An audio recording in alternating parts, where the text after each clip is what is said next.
Did you start? Yeah. Oh, hello. Good afternoon. Here we are. We are here. We're really deciding we need to do a video a week just to keep ourselves on track.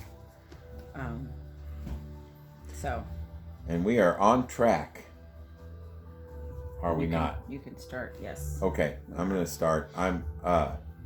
So, maybe a few of you know this if you've seen things on the Book of Faces. I've retired from driving over the road. I'm done. That doesn't mean I've retired, like I'm not going to do anything for the rest of my life. That's not what I... No, we still have lots to do. And we still have lots to do. I have lots to do, and so does Amelia. But I'm not running over the road anymore. And I made that phone call to the person at the business that I've been subcontracting to since 2004. We've just a lot of... I told Amelia it's like been this series of perfect storms to lead. I mean, it's been something that I've been wanting to do for a long time, just to be more with Amelia and with my family. And I'll be home for Memorial Day, and I'll be home. We just both realized earlier today, when we were talking about taking better care of ourselves, that holy crap, we could plan to have a bike ride every day, and I'm still going to be here. Yes. If those of you that don't know how, if you travel a lot, and I know plenty of people do, I'm not playing the little violin or anything, but everything would revolve around, am I in town or am I not in town? So Cody and I are going to be working the Highlander land clearing business heavy, and then Amelia is certainly... Gonna open Amelia's. We're ready to open Amelia's in September. That's my... I keep saying that, and I think it makes her nervous every time I say it. I don't think we're gonna get there by September, but we have to set a date or a goal. You have to believe. Well, so it's gonna take more than belief. Well, yeah, I know. Yes, love. I'm aware. We got lots to do yet. Yes, we do. That's why we're gonna keep on working. So anyway, that's huge, and we... Yeah, he's been running over the road over 40 years. He's been driving a truck. Well, 38 is one. But, yeah. You round up to 40. I've been in the moving industry for 40 years. That is true. Yeah. Anyway. So to say this is a huge shift. When I look at my healing and recovery, one of the thoughts that has crossed my mind is I won't have any... I used the time when he would go on the road as a breather, that I wouldn't have to hold my guard up, and I wouldn't have to... I don't always have to protect myself. I don't always have to... and it's not really from him. It's my own. It's the conditioning that I had as a kid. And so that all shifts. We've talked about how we're going to spend time apart and still do our individuation. But I think the biggest thing that I've noticed in 4 days, in just 4 days, is how almost every thought about just general things has been, is he going to be home? Is he not going to be home? Like riding bikes. When do I leave? Like, yeah, when is he leaving? And can I plan this? Can we plan this? Is he going to be home?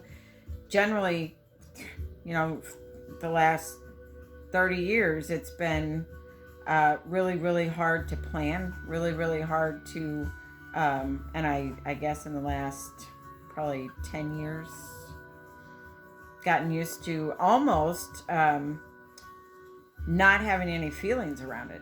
Just, okay, he's home, he's not home. I got to do my life. And I think it worked to kind of separate us in not a good way. And you almost become numb. I become numb to life and things, and I think there's a huge piece in the whole trust part of. It's hard to explain knowing that he's going to be home all the time now and not be leaving. I think there was, what was it, yesterday morning? When I would get abused as a kid down at the babysitter's or wherever, those abusers would be with me and then they would separate. And I think part of what was happening, and I couldn't know it until these last 2 or 3 days, is that same pattern was repeating itself. Roger would be home, not that he was an abuser, but I would have physical contact with somebody and then have the separation. So that's a huge piece in this. So moving forward, he and I both agree that him leaving town was, even though we had set new intentions for the beginning of this year for our relationship,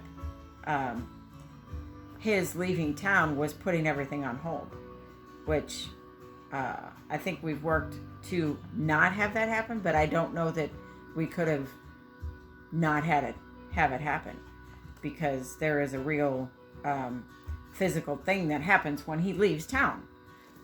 Everything that we had been working on is put on hold. If we're doing deeper work, if we would ever get into a deeper piece of work and then he would leave to go on a trip, everything's put on hold. You lose the energy, you lose the momentum. So this is a big deal, and it's going to be interesting to see, because this is day 4. It'll be interesting to see what's going to happen now in the future with all of that, and our thoughts and our feelings and around all of that. So I told him, really focus on solutions on these videos, like talk about things, but then come up and have each of us give what the action piece is. Your thought, word, and your deed. Your thought are your thoughts. Your word is how you speak and what you say, and your deed is your action piece. I'm ready to put into place some action pieces every day to stay on track and to keep healing and to keep moving forward. Otherwise, nothing's going to change. So, I wanted to, in this book, we're still reading in this book, and we realized today that we need to read in this more often, right? Yeah. Just keep it as a constant, like, set a goal to read 30 minutes every day. And now that he's going to be home, we can actually put roots down. I know it seems strange because we've been together so long, but there is a reality piece where you can't really dig in and set roots down when you've got one of the two. We're always separating from each other. So on this page, allowing myself, and I'll read the sentence as it is written, allowing ourselves to honestly witness the entirety of our past and current experiences is fundamental to our healing. And so I'll change that. Allowing myself to honestly witness the entirety of my past and current experiences. So for me, that means taking off the rose-colored glasses. It also means taking off the trauma glasses. And that's what we've been doing, I think, the whole first part of this year, is taking off those trauma glasses and really trying to see things as they truly are in reality. And honestly witness the entirety of my past, what actually happened to me. I've gone through most of my life acting as if it wasn't any big deal, that it really didn't affect me, that it didn't affect my relationships, that it didn't affect how I processed my life, it didn't affect how I dealt with him, it didn't affect how I feel about him. So And then current experiences, that's always where we want to come back to, is living in this present moment. What How are we processing this present moment? What in this present moment triggers the past, or triggers some kind of trauma, or triggers the way that I react to him if he says something, and vice versa. Do you want to speak to that at all for yourself? I know we're going to read that other part. Yeah, I mean, Allowing yourself to honestly witness the entirety yeah, of your past. we were just talking before we before we Hit the came play live. Well, trying to really pick apart the way I was raised and what the actual reality was, and we were talking about did I feel loved, and it was kind of a hard family to grow up in, feeling loved, because of all of the physical abuse that was going on with my father beating my mother. And then the emotional abuse Yeah, and of then kids. Yeah, and so anyway, it's one of those things that is really defining, and it makes I have to look at that's part of my trauma, that I don't know that I was, did I feel loved when I was a kid? Well, I feel like my mother abandoned me when I was 6, and before that she was doing the duck and cover and trying to survive herself, I'm sure, and my dad was not ever very loving per se. So anyway, it is what it is. So those are the things that So do you feel like you're now in I feel like we're getting better at when either one of us has something come up. So say, we're just having a conversation about something, and one of us gets triggered, and the other one is now voices are raising, and we're kind of arguing to, like, I think we're both really getting good at stepping back and going, okay, what is that about? What is it really about? And really yes. looking under.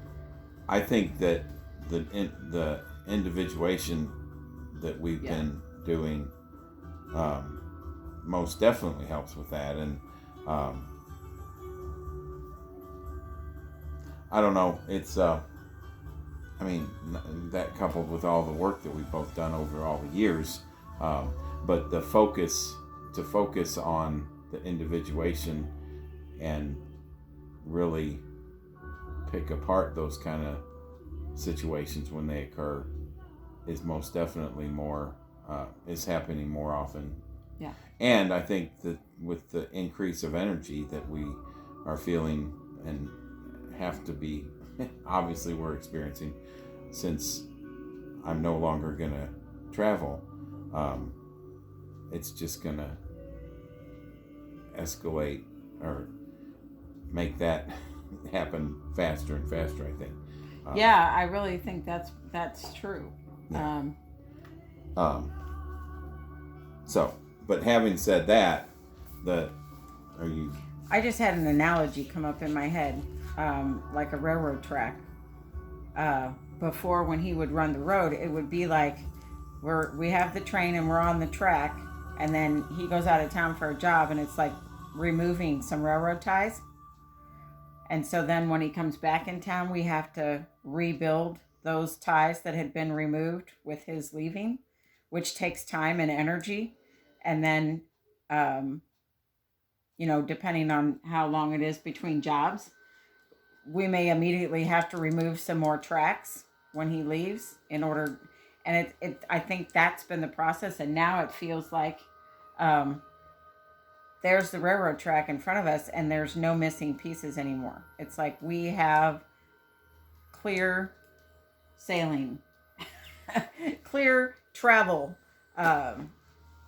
capacity. There's no more track missing that we're going to have to repair the next time he's home, which is kind of exciting to think about that way. So this is in the part of the book, this next part that we're going to read, The Power of Belief. And it's under Wired for Survival. The most significant imprinting comes from the people we are most bonded to, our parent figures. And she doesn't explain it here, but Roger and I were talking about, for me specifically, and for people now, if your kids go to a sitter or are without you, sometimes the kids are spending more time with the sitter than they are with the parents. So if you look at a regular, Monday through Friday, the kids are at the sitters by 8 and maybe they don't get picked up until 5. And then they're only, they're with the sitter that whole time, and then they're only with their parents for 4 or 5 hours before, they're in bed, going to sleep, ready to wake up the next day. So when it says our parent figures, it's those people that we spend the most time with. Emerging neuroscience supports the overwhelming effect parent figures have on their babies' brains. One study found that when adults and babies look into each other's eyes, their brain waves actually sync, creating a joint networked state that connects the two people in a silent language of communication. Without our parent figures, we will starve, not just physically, but emotionally too. Our main objective is to receive love.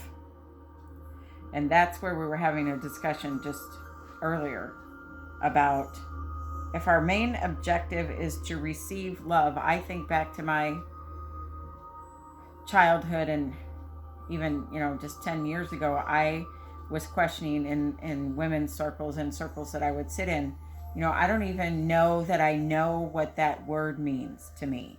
So I went on a journey of trying to define what the word love means to me. We know what the third dimensional, we're supposed to love our children and our spouses and our parents, but what does that word really mean? And when she says our main objective is to receive love, that's when I asked him, I said, do you feel like you received love as a child? And you can just reiterate what you had said. Yeah, I don't, for the most part, feel like that was Now, I do feel like I received love from my parents. I know beyond a shadow of a doubt that my parents loved me and my sister. And they took really good care of our physical needs. We always had shelter and clothes and food. The emotional needs, not as much, but I do feel like I got some of those met. How do you feel about the emotional needs? Do you feel like those got met at all? Only by my basset hound. Yes, thank you. Pets. They listen. My basset hound would listen to me no matter what I said, with those big old ears and those sad eyes. So. If we are loved, it's likely we will be safe, fed, and generally cared for. This state is the most beneficial mode for brain development in childhood. It's the social engagement mode, which we learned about in Chapter 4. It's a state of peace where we feel safe and secure to play, take chances, and learn. I do not feel like a lot of my childhood, I did not feel safe. And I think it's because of the trauma that I suffered at the babysitters. I don't think I suffered a lot of trauma, although my parents were heavy drinkers and my mother was deep into her alcoholic drinking. And I don't know if that's a story I tell myself, but I didn't feel safe in most of my life and even into adulthood. The safe state is essential for achieving milestones in neurological and behavioral development. This learning brain allows us to feel secure enough to take chances, to be more likely to get back up when we fall. We look to our parent figures for clues about how to connect, how to navigate the world, and how to cope with stress, which is called co-regulation. You saw this in action in her picture, in her kitchen window story that she told earlier in the chapter. Co-regulation is not only a learning experience for the mind, it's also a learning experience for the body. This is when our parent figures teach us how to moderate our emotional reactions and return to the social engagement mode baseline. When we don't learn this regulation or don't feel safe enough to attempt to learn it, we enter a state of fight, flight, or freeze activation in which our neuroception scans the environment and sees threats everywhere. That was me. That was my life. And then we got into a discussion earlier about gender. And so I have my trauma and I'm a female. And I'm the weaker sex. And in all reality, women are the weaker sex. I mean, that's a reality, and it's, I think, a true reality. So I kind of have a double whammy, and I'm super cognizant and super aware and hyper vigilant about my surroundings and who's in there. And like in a movie theater, it's like who's where and who's getting up. And I'm always just really cognizant of mostly men, who are the men walking through the store. Are the men looking at me? Are they not looking at me? Are they not paying attention? Where are people in the store, in the aisle, in a restaurant, when we go into a restaurant? And then you can speak to the male gender side of seeing threats everywhere. Well, yeah, and I think that's when we did our gender reconciliation weekend a few years back. I mean, I don't ever think about things like that. I don't. I mean, I'm kind of blessed in that I'm a big fella, so most people don't really have any interest in threatening me because I'm big, and that's but you don't see your environment as threatening, because I don't see anything you as see threatening yourself per as se. being able to handle it. It helps that I ran the road, and I always said it was me against the world, and I'm very good at handling anything that comes along. And so and just to be clear, when we talk about the weaker sex, we're not talking I don't want people to get all up in a the bottom line is, okay, let's look at Amelia's body size. Yeah. I weigh 290, she weighs 140, whatever. And I mean, people, my sister could probably take issue with that. She retired as a battalion chief in the Dallas Fire Department. She had to do a lot of things that men in a quote man's world. Right. But there were still times when physically she could not do what a guy my size could do. I'm sorry, that's just the fact of the matter. And so the threat thing, no, that's just not something that I had to live with like you did, and you were preconditioned for it to boot. So yeah. Anyway, so when we are stuck in the fight, flight, or freeze mode, we devote our resources to managing stress. And to put it simply, our child brain suffers. Childhood is a time of great vulnerability. Unable to survive on our own, a parent figure's withholding of anything perceived to hinder our survival sends stress signals flooding through our bodies. The resulting survival brain, as I call it, is hyper-focused on perceived threats, sees the world in black and white, and is often obsessive, panic-driven, and prone to circular reasoning.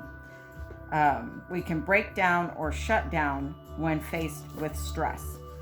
So as I look at this, I think part of the solution for me is back on that other page, and that's something that I think we're both trying to practice all the time, and that's allowing myself to honestly witness the entirety of my past and current experiences. That's the solution. That's the healing process in the present moment. If there's if I watch a movie and I'm triggered by something, or if we have a discussion, or, this whole pedophilia thing that has been going on, and brought out even more in the last few years. Really looking at that and understanding what happened to me at the babysitters and other places. Susan and I had two female babysitters that would come to the house when our parents went out. And both of them, and it's funny that both of their names were Diane, abused me. I don't remember if Susan concurred that they abused her as well. And so it wasn't just at the babysitter's house, but and I had a 5th grade teacher and friends of the family of my parents in Denver when they would come over for parties. So when we look at how do we move beyond this, how do we actually heal from the trauma? How do I actually heal from my trauma? And I think first of all is acknowledgement that it actually happened, because I spent most of my life in denial, and eating my feelings and drinking my feelings and running from my feelings and buying things. I mean, pretty much any addiction besides pot smoking or chain smoking regular cigarettes or that kind drug of use. There's yeah. a lot of different drugs. Well, alcohol is a drug. And, yes, it is. And we had that question earlier, when we were talking about our childhoods, because my parents were heavy drinkers until 6th grade when we moved to Missouri from Colorado. And how do you parent small children when you're under the influence of not only alcohol but other drugs? You don't. No, you don't. Is the reality, and that's part of this whole thing, is really looking at the reality and looking at the fact that my mother drank while she was pregnant with me and pregnant with Susan. And so you can't parent. You could tell yourself the lie all day long. Oh, I'm a great parent, and I drink a bottle of wine a night, and it's like, no, you can't really be present to take care of your child's emotional and psychological and spiritual needs if you're in the bottle. You could probably skate by on taking care of their physical needs, depending on how much you drink. And this isn't a judgment statement. Don't get me wrong on that. I'm looking at my reality, what happened to me as a kid. And so when we look at this fight, flight, or freeze piece, that has been a part of my life, most of my life. And so part of the solution is just being in this present moment and taking each day as a reality check of what's going on. We went through this 5-day free program on the Superconscious. Big thumbs up. Just learning that we're not broken. The magnetic mind. The magnetic mind, yes. And that we're not, there's nothing wrong with us.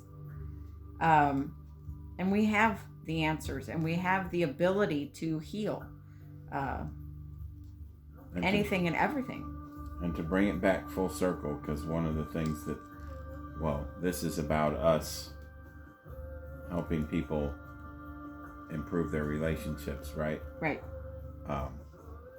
So all of these things that we're uncovering and that what she's talking about, those help both